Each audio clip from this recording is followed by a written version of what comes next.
할렐루야. 우리와 함께 하시는 살아계신 하나님을 찬양합니다.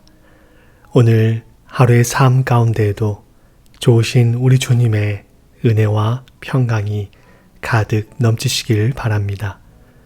6월 24일 목요일 저희들에게 주신 하나님의 말씀은 구약성경 잠언 28장 19절부터 28절까지의 말씀입니다. 잠언 28장 19절에서 28절까지의 말씀입니다. 제가 말씀을 읽도록 하겠습니다.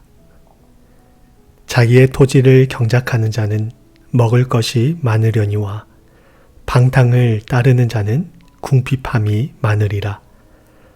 충성된 자는 복이 많아도 속히 부하고자 하는 자는 형벌을 면하지 못하리라.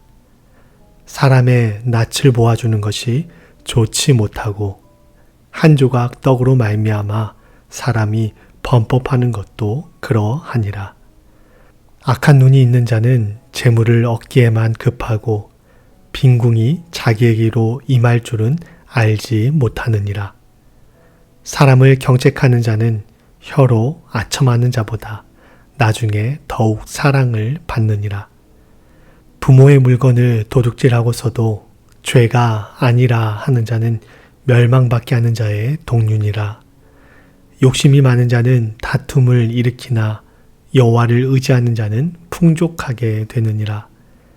자기의 마음을 믿는 자는 미련한 자요 지혜롭게 행하는 자는 구원을 얻을 자니라.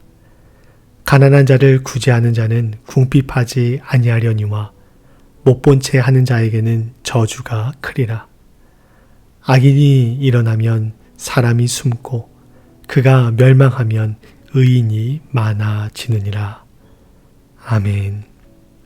오늘 본문 말씀 중에서 강조되는 것 중에 하나가 바로 성실과 욕심이라는 주제입니다. 19절과 20절에서는 성실한 삶을 강조하고 있습니다. 자기의 토지를 경작하는 자는 먹을 것이 많게 될 것이고 충성된 자는 복이 많다고 말씀하고 있습니다. 성실은 지금 내가 하고 있는 일에 열매를 맺게 합니다. 모든 우리의 삶이 그렇겠지만 특히나 농경사회에서는 성실이 더욱 강조됩니다.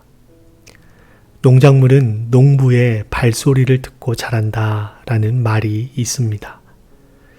농부는 농작물에 물이 필요할 때마다 공급해주고 주변에 자라는 잡초를 제거함으로써 농작물이 잘 자라게 합니다. 농부가 농작물에 얼마나 많은 관심을 가지고 성실하게 농사에 임하느냐에 따라 농사의 성공과 실패가 갈리게 되는 것이지요. 성실하게 살면 살수록 우리 삶에서 궁핍은 멀어지게 되고 풍요와 행복은 가까이 찾아오게 됩니다. 성실은 하나님께서 우리에게 허락하신 삶을 사랑하는 태도 중 하나가 되어야 합니다. 종교개혁자 장 칼뱅은 모든 직업이 하나님의 거룩한 부름에 의한 거룩한 직업이다 라고 하며 직업 소명서를 주창했습니다. 우리의 직업, 지금 우리의 삶의 자리는 하나님께서 우리에게 맡겨주신 삶이고 소명의 자리입니다. 그렇기에 우리는 그 자리에서 성실하게 살아가야 하는 것이지요. 또한 우리는 하나님께서 우리에게 맡겨주신 삶의 자리에서 충성되이 살아가야 합니다. 충성되이 맡겨진 바 일을 감당할 때 그 일을 맡겨준 사람에게 신뢰를 얻게 되지요. 이렇게 쌓인 신뢰는 우리의 인생을 보다 나은 방향으로 연결해주는 다리가 되어주곤 합니다. 마태복음 25장에서 예수님께서는 천국을 달란트 비유로 들어 설명하십니다. 어떤 사람이 타국에 가면서 종들을 불러 한 사람에게는 금 5달란트를, 다른 사람에게는 2달란트를, 그리고 나머지 한 사람에게는 1달란트를 맡겼습니다. 시간이 흐르고 주인이 돌아오면서 종들을 불러 모아 그간의 일을 보고받았습니다. 5달란트 맡은 자와 2달란트 맡은 자들은 주인이 맡긴 돈으로 성실히 일을 했고 각각 5달란트와 2달란트를 남겼다는 보고를 합니다.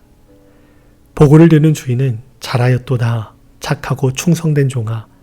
내가 적은 일에 충성하였음에 내가 많은 것을 내게 맡기리니 내 주인의 즐거움에 참여할지어다 라고 하면서 칭찬을 아끼지 아니하였습니다. 2 종들은 주인에게 칭찬을 받았을 뿐만 아니라 주인의 잔치에 참여를 하게 되는 영광을 누리게 되었고 주인에게 더욱 신뢰를 받아 지금보다 더 막중한 자리, 책임 있는 자리에 앉게 되었습니다. 지금으로 하면 출세를 한 것이지요. 반면 1달란트 받은 자는 어떻게 하였습니까?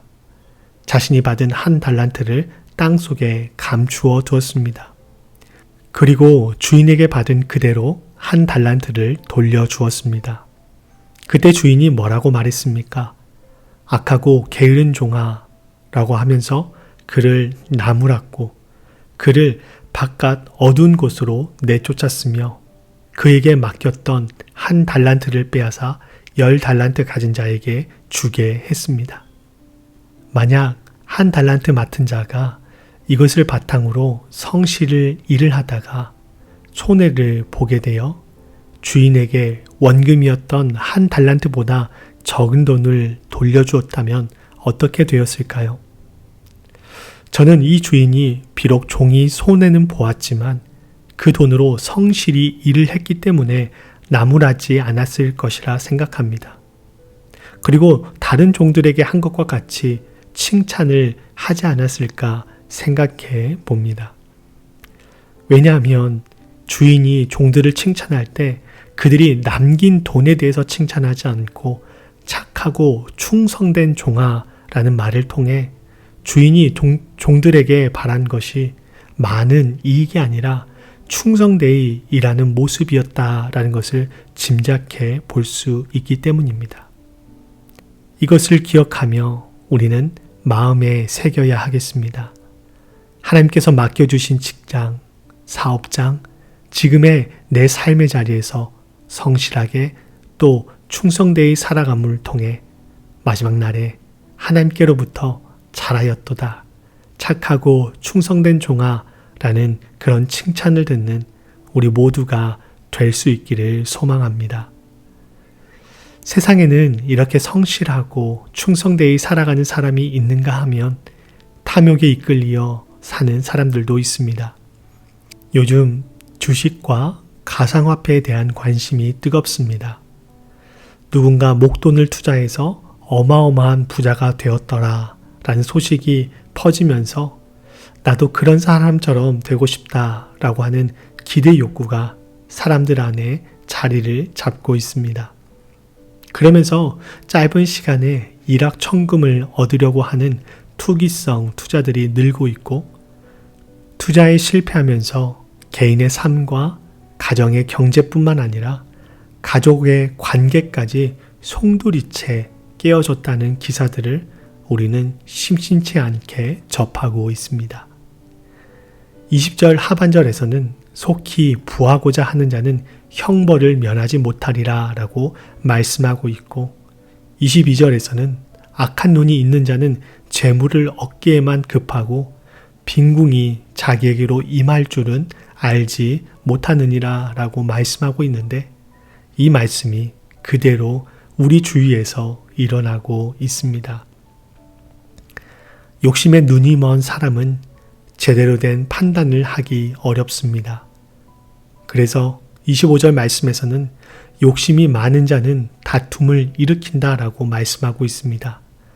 탐욕이 가득 차 있으면 다른 사람을 돌아보지 않습니다.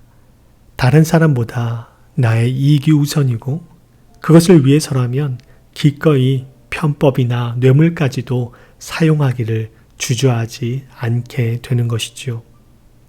성실보다는 욕심에 눈이 멀어 편법을 사용하는 사람들은 뇌물을 주거나 학연, 지연, 혈연을 통해 자신이 얻고자 하는 것을 부정한 방법으로 취득합니다. 이것은 공의와 정의를 추구하는 사회의 질서를 깨트리는 것이며 나를 포함해서 나의 편의를 봐주는 사람을 공경에 처하게 함은 물론이고 나로 인해서 누군가의 기회를 박탈당하게 하는 악한 행위라고 할 수 있습니다. 결국 이런 모습은 사람과의 관계에서 갈등을 유발시킬 뿐만 아니라 자신의 삶을 깊은 절망의 수렁으로 빠지게 만듭니다. 24절에서는 부모의 물건을 도둑질하는 자는 멸망을 당하게 된다고 말씀하고 있습니다. 부모의 물건을 도둑질하는 것은 10계명에 내 부모를 공경하라 라는 제5계명과 도둑질하지 말라 라는 제8계명을 어긴 것입니다. 이 모든 것이 바로 탐욕으로 인해 발생할 수 있는 일들인 것이죠. 그렇다면 우리는 어떻게 살아야 할까요? 앞서 말씀드린 것처럼 우리는 성실하게 또 충성되이 살아가야 합니다. 하나님에 대한 표현이 여러 가지가 있지만 그 중에 하나가 성실하신 분이십니다. 하나님은 성실하신 분이십니다. 하나님은 졸지도 주무시지도 않으시기까지 성실하신 분이십니다. 우리는 그분의 자녀이며 우리의 삶의 자리는 그분께서 허락하신 사명의 자리임을 마음에 새기고 그 자리에서 성실하게 충성되이 살아가야 하겠습니다. 뿐만 아니라 우리는 자족하는 방법을 배워야 합니다. 탐욕은 삶에 자족하지 않을 때 더 큰 영향을 발하게 됩니다. 자족하지 못할 때 내 삶에 불평과 불만이 쌓이게 되고 그것이 뿌리내려 욕심의 열매를 맺게 되고 그 열매로 인해 우리 삶은 불행의 수렁으로 빠져들게 되는 것입니다. 사도 바울은 빌립보서 4장 12절에서 나는 비천에 처할 줄도 알고 풍부에 처할 줄도 알아 모든 일 곧 배부름과 배고픔과 풍부와 궁핍에도 처할 줄 아는 일체의 비결을 배웠노라 라고 고백했습니다. 사도 바울은 자신의 삶의 상황과 형편에 만족하는 법을 배웠습니다. 이것은 하나님께서 자신의 모든 삶을 인도하시고 경영하고 계신다라고 하는 확고한 믿음이 있을 때 가능한 것입니다. 사도 바울의 이러한 고백이 우리 모두의 고백이 되어야 하겠습니다. 작은 것에 감사하고 소소한 것에 기뻐하고 우리가 누리고 있는 것에 대한 만족과 감사가 있을 때 우리는 탐욕의 유혹에서 벗어날 수 있습니다. 작은 것에 감사하시기 바랍니다. 오늘 하루 내 주위를 둘러보며 또 지나온 나의 삶을 되돌아보며 지금 누리고 있는 많은 것들을 생각하며 그동안 잃어버렸던 감사를 회복하시기 바랍니다. 작은 것에, 소소한 것에 감사할 때 우리는 탐욕의 유혹에서 벗어날 수 있습니다. 그러한 삶을 살아가는 우리 모두가 될 수 있기를 간절히 바랍니다. 함께 기도하시겠습니다. 사랑의 하나님, 오늘 하루를 저에게 선물로 주심을 감사드립니다. 지금 저희들의 삶의 자리는 하나님께서 저희에게 맡겨주시고 허락하신 소명의 자리임을 믿습니다. 이 자리에서 성실하게 또 충성되이 살아가는 저희들 되게 하여 주시옵소서. 또한 작은 것에 감사하고 소소한 행복을 누릴 줄 아는 저희들이 되기를 원합니다. 잃어버렸던 감사를 회복하여 탐욕이 우리를 지배하여 악한 길로 인도하지 않기를 조심하는 저희들 되게 하여 주시옵소서. 눈을 열어 감사의 제목을 찾게 하시고 입을 열어 감사하게 하시며 마음을 열어 감사의 제목을 주신 하나님을 더욱더 신뢰하는 저희들 모두가 되게 하여 주시옵소서. 감사드리며 예수 그리스도의 이름으로 기도하옵나이다. 아멘.